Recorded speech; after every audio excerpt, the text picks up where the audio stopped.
Welcome to The Explainer. Today, we're going to dive into some of the hidden histories of faith. We're talking surprising truths behind stories you probably think you know inside and out. It's time to peel back the layers on some of the details that often get overlooked.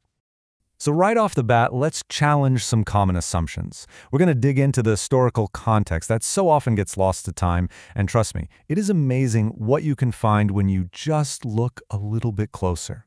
You ready to get into it?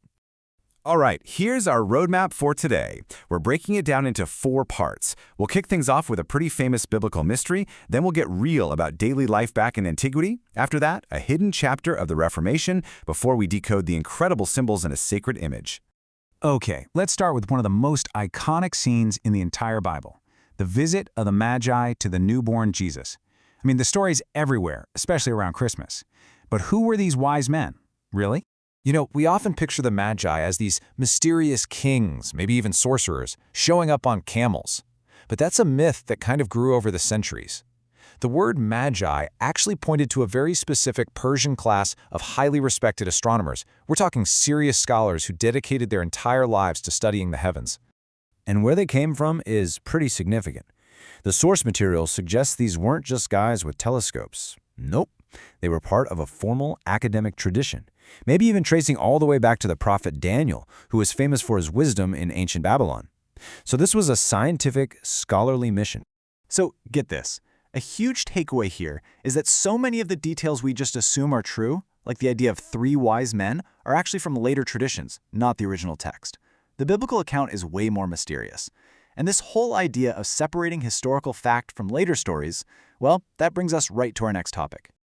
Okay, so from those celestial mysteries, let's bring things way down to earth and look at the gritty reality of daily life in the first century. And to say it was different from our world today, well, that would be a massive understatement. The world Jesus lived in was, frankly, a world of dust and dirt. Just try to imagine it. Unpaved streets that you're sharing with donkeys, goats, and dogs, and all the waste they produce. Clean water was incredibly precious and often hard to get, something you had to haul every single day.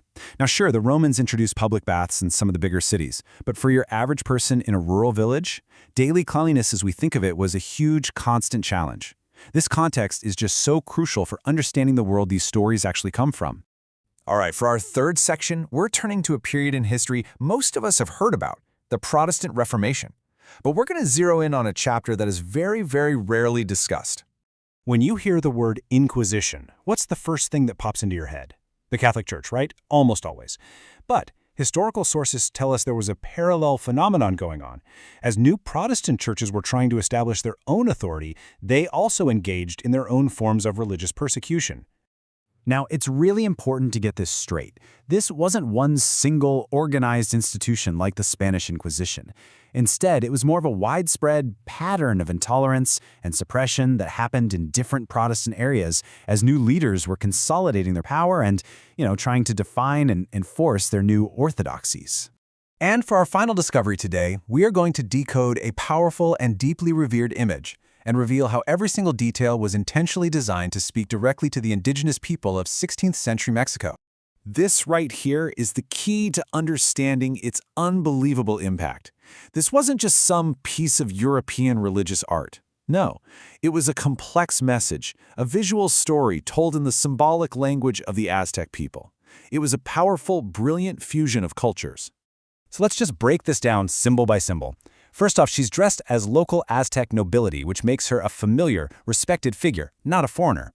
See that specific 4-petaled flower on her tunic? That was an Aztec symbol for the divine, pointing directly to the holy child she carries. Then, she's standing on the crescent moon, which was a symbol of a major Aztec serpent deity, showing her power over the old gods. And finally, the stars on her mantle? They signaled that a whole new spiritual age was dawning. It was a complete story they could read in an instant. So what's the big takeaway from all this? It's that history and faith, they aren't static. They're not just set in stone. They're filled with these rich, complex details that are just inviting us to look a little closer, to challenge our own assumptions, and to rediscover these deeper truths for ourselves. It really makes you wonder, doesn't it? What other hidden histories are just sitting there, waiting to be found?